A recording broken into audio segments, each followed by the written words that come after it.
خب درود، امیدوارم که حالتون خوب باشه بچه‌ها. من الان در حال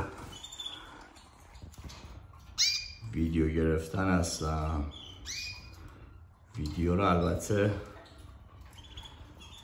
این تقریبا هلوش 3-4 ساعت ویدیو، هر بخشش 3-4 ساعت شاید هم بیشتر باشه که اینو فست فورد نشون میده به شما عزیزان.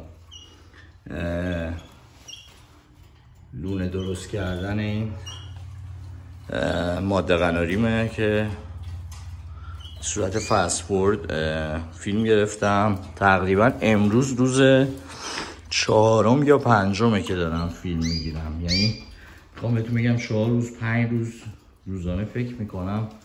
حالا هر بخشش فکر میکنم 4 ساعت 5 ساعت طول میکشه و من روزانه یه چیزی حدود شاید 6 ساعت 7 ساعت شدم کمتر و بیشتر یه مقدار فیلم میگیرم. امروز روز 4 یا 5 هستش.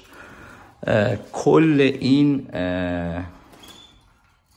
فیلم هایی که گرفتم در آخرش تقریبا بخواد بشه 6 الی 7 دقیقه، نهایتا 10 دقیقه فیلم مفیدش. یعنی یه لونه درست که البته این ماده قناری یه مقدار بیش از اندازه طولش داد چون هنوز آماده تخم کردن نیستش، ولی معمولا اگه تخم کردنشون نزدیک باشه 1 روزه نهایتا 2 روزه لونه رو میسازم. ولی حالا این چون وقت داشتش و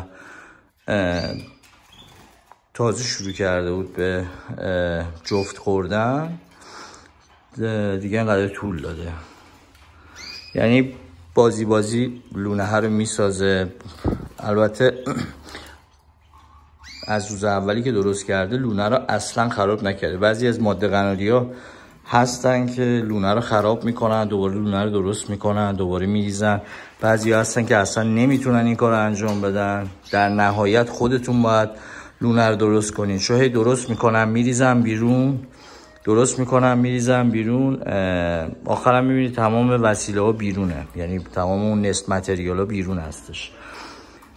باید ماده‌تون رو بشناسید که اون هنر لونه درست کردن رو داره یا نه.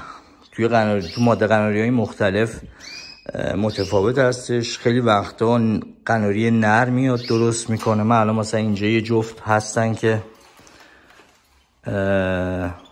این نر و ماده هستن.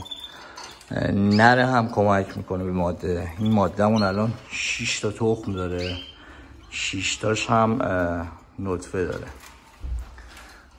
این نر خیلی خوبی هستش که کمک میکنه. این نره هم من دیدم که کمک کنه. البته من این نره جفت این بالایی است دیگه. من چون نره حاضر آماده نداشتم، یعنی دارم بالایی رو جفت انداختم. این که البته این نره رو نمیخواستم چون خیلی ازش کار کشیدم و چون این قناری نرم هم درشتر بودش و هم رنگ مورد الخواهم بودش، به خاطر همون با این ماده جفت انداختم. و از صورت میخواستم بگم که یعنی قناری های نر و ماده خیلی متفاوت هستن توی بخش های مختلف که حالا یه بخشش لونه درست کردن باشه. حالا این فیلم رو من در حال تهیه کردنش هستم. فکر میکنم که چند تا فردا پس فردا دیگه آماده باشه، بتونم برای شما عزیزان این فیلم رو ادیتش بکنم و بذارمش توی چنل ویدیو، توی چنل یوتیوب هم. امیدوارم که ببینید و لذت ببرید از دیدن این ویدیو. حتما عزیزان کانال ما رو سابسکرایب بکنید، لایک بزنید، سابسکرایب بکنید و برای کسانی که دوست دارن، علاقه دارن به قناری و نکاتی در ارتباط با قناری، نکته های مرتبط با قناری، حتما کانال ما رو معرفی بکنید و اگر همچنان سوالی داشتید در ارتباط با قناریاتون حتما از ما بپرسید. تا درودی دیگر، بدرود.